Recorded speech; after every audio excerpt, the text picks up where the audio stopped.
Parem de mandar armas para Taiwan ou enfrentem a retaliação. A China dá o aviso aos Estados Unidos enquanto impõe sanções a duas fabricantes de equipamentos militares. Enquanto isso, o secretário da Força Aérea Americana também alerta para a ameaça da China e a modernização de suas forças armadas. E parlamentares dos Estados Unidos e do Canadá se reúnem para discutir a repressão transnacional do Partido Comunista Chinês. Boa noite e bem-vindo ao Epoch Times Brasil, epochtimes.com.br. Esse é o China em Foco e eu sou Marcos Schottges. O secretário da Força Aérea Americana alerta que os Estados Unidos devem estar prontos para responder à China. Na conferência da Associação para as Forças Aéreas e Espaciais, o secretário Frank Kendall explica por que a China é a principal ameaça militar para os Estados Unidos, especialmente com a modernização de suas forças armadas. No discurso, ele destacou dois novos serviços militares criados pelo regime chinês. Um era uma força de foguetes, especificamente feita para atacar porta-aviões e aeródromos. E outra, as forças de suporte estratégico, feitas e equipadas especialmente para dominar a informação nos domínios cibernéticos e espaciais. O secretário aponta também que o regime chinês está há 20 anos reformando suas forças para prevalecer sobre os Estados Unidos no Pacífico Ocidental, e que os Estados Unidos precisam estar prontos para uma nova forma de guerra modernizada. Analistas apontam: há uma preocupação de que se a China atacar Taiwan em algum ponto ou houver uma guerra no Estreito de Taiwan, seria o tipo de guerra de alta letalidade e extremamente intenso que estamos vendo na Ucrânia e que costumávamos ver na Segunda Guerra Mundial e em grande parte da história humana. Talvez não seja uma guerra com tanques e porta-aviões e bombardeiros. Talvez seja uma guerra com sensores e drones e outros sistemas autônomos. O secretário da Força Aérea é uma liderança civil para tanto a Força Aérea quanto a Força Espacial dos Estados Unidos. Ele pede uma modernização mais rápida de ambas. Os Estados Unidos anunciaram sua primeira resolução criminal quanto à violação de sanções de petróleo. Semana passada, o Departamento de Justiça, que nos Estados Unidos equivale ao Ministério da Justiça no Brasil, deu a notícia de que o país apreendeu quase 1 milhão de barris de petróleo cru do Irã. O carregamento vinha do Exército dos Guardiões da Revolução Islâmica, uma divisão das Forças Armadas do Irã classificada por diversos países como uma organização terrorista. Supostamente o petróleo estava a caminho da China comunista. Um agente especial americano disse que o comércio poderia apoiar financeiramente o terrorismo e pôr em perigo a segurança de americanos e aliados. Essas organizações, essas entidades que fazem esse tipo de trabalho, se escondem por trás de companhias de fachada, fazem transferências entre navios no mar. É algo que o Irã, usando especialmente a Rússia e a China, conseguiu contornar. A China está comprando mais petróleo do Irã do que na última década. Firmas de consultoria agora dizem que cerca de 80% das exportações de petróleo cru do Irã vão para o mercado chinês. Há relatos de que Pequim fez vista grossa ao auditar produtos petrolíferos vindo do Irã, para agilizar a importação. O preço do petróleo iraniano para a China é mais barato até do que o russo, apesar de Moscou já oferecer descontos. Parem de mandar armas para Taiwan ou enfrentem a retaliação. Esse é o aviso da China para Washington. Para dar mais peso à afirmação, sexta-feira, o ministro das Relações Exteriores da China anunciou novas sanções contra duas empresas ligadas à defesa dos Estados Unidos, a Lockheed Martin e a Northrop Grumman. O ministério chinês disse que a instalação da Lockheed Martin no Missouri era uma das principais fornecedoras de uma venda de armas americanas a Taiwan no mês passado, adicionando que a Northrop Grumman também vendeu repetidamente armas a Taiwan. As sanções entram na lei anti-sanções estrangeiras da China. O Ministério das Relações Exteriores não especificou o que exatamente Pequim iria fazer, mas disse que seriam resolutos e fortes.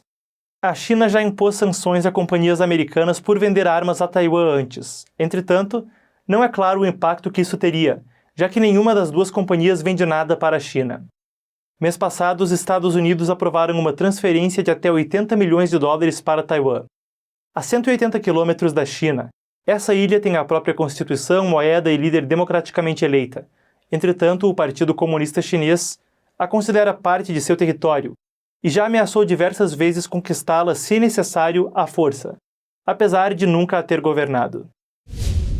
Um grupo de pesquisadores sofre um ataque cibernético, pouco após publicar um depoimento sobre extração forçada de órgãos na China. A Organização Mundial para investigar a perseguição ao Falun Gong, com sede em Nova York, sofreu seu ataque cibernético mais sério em 2 décadas. Recentemente, haviam publicado depoimentos de uma médica, delatando atrocidades do Partido Comunista Chinês.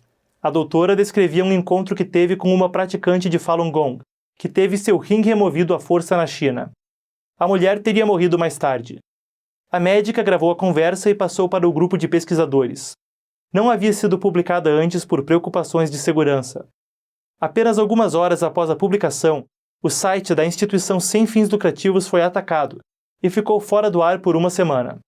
O diretor de um grupo pela ética na medicina disse que os hackers possivelmente queriam prevenir a publicação do vídeo, apontando que geralmente há um propósito por trás de ataques de hackers como esse. Explicando, essa prática Falun Gong é então uma prática meditativa espiritual baseada em 3 princípios: verdade, compaixão e tolerância. Um tribunal independente concluiu em 2019 que adeptos a essa fé são a principal fonte para a extração forçada de órgãos sancionada pelo Partido Comunista Chinês. A prática é brutalmente perseguida desde 1999 na China. As violações de direitos humanos do PCC, o Partido Comunista Chinês, não ocorrem só dentro da China. Semana passada, o parlamentar canadense Michael Chong falou no Congresso americano sobre como foi perseguido pelo Partido Comunista dentro do território canadense. Michael Chong há muito tempo tem falado sobre suas preocupações quanto a violações de direitos humanos da minoria uigur, na província de Xinjiang, dentro da China, outro grupo perseguido. Ele também insistiu que o governo canadense banisse a Huawei, a gigante de telecomunicações da China. Ele então virou um alvo para o PCC.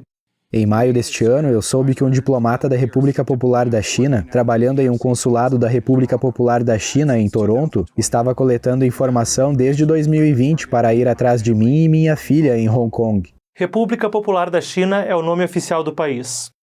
Ele disse que além de ter sido ameaçado por autoridades chinesas, o PCC também mobilizou uma campanha de difamação nas redes sociais para sujar seu nome. Michael Chong não é o único nessa situação. O congressista americano Chris Smith recebeu ameaças similares por querer investigar direitos humanos na China. Me disseram que talvez o FBI fosse ficar de olho nas minhas redes sociais, ficar de olho em outras coisas, ligadas às finanças. Eles têm os jeitos deles.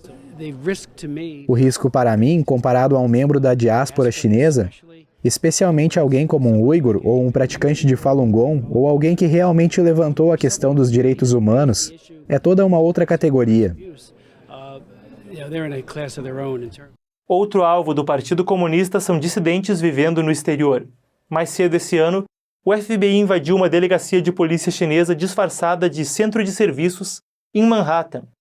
Autoridades disseram que o objetivo da instalação era monitorar chineses morando na região e, em alguns casos, pressioná-los a voltar para a China, inclusive usando seus familiares na China para persuadi-los, ou ameaçando seus parentes dentro da China. De acordo com o Observatório de Direitos Humanos Safeguard Defenders, há 110 dessas delegacias da China no exterior espalhadas pelo mundo, incluindo, segundo a organização, uma no Rio de Janeiro e uma em São Paulo. O número real pode ser maior. Essas delegacias de polícia são só a ponta do iceberg de tudo o que está acontecendo em relação à repressão transnacional vindo da República Popular da China. Entre abril de 2021 e julho de 2022, autoridades chinesas convenceram 230 mil chineses a voltarem para a China e encararem acusações criminais, legítimas ou não. O canadense Michael Chong acrescentou que o Canadá gostaria de trocar informações parlamentares com os Estados Unidos para combater ações coercitivas da China no exterior. Isso é tudo por hoje no China em Foco. Muito obrigado por assistir e até a próxima. Lembrando, no dia 27 desse mês, lançamos A Crise Invisível no Brasil. Essa é uma produção original Epoch, tratando de pessoas que sofrem de efeitos adversos de um certo medicamento ligado à última pandemia. Para garantir seu acesso e informações sobre o lançamento, bem como horas de conteúdo exclusivo e gratuito, basta cadastrar um e-mail pelos links abaixo na descrição e nos comentários do vídeo. Ou se estiver assistindo em um computador, escaneie o código QR que está na tela com a câmera do seu celular. Muito obrigado por assistir e até a próxima!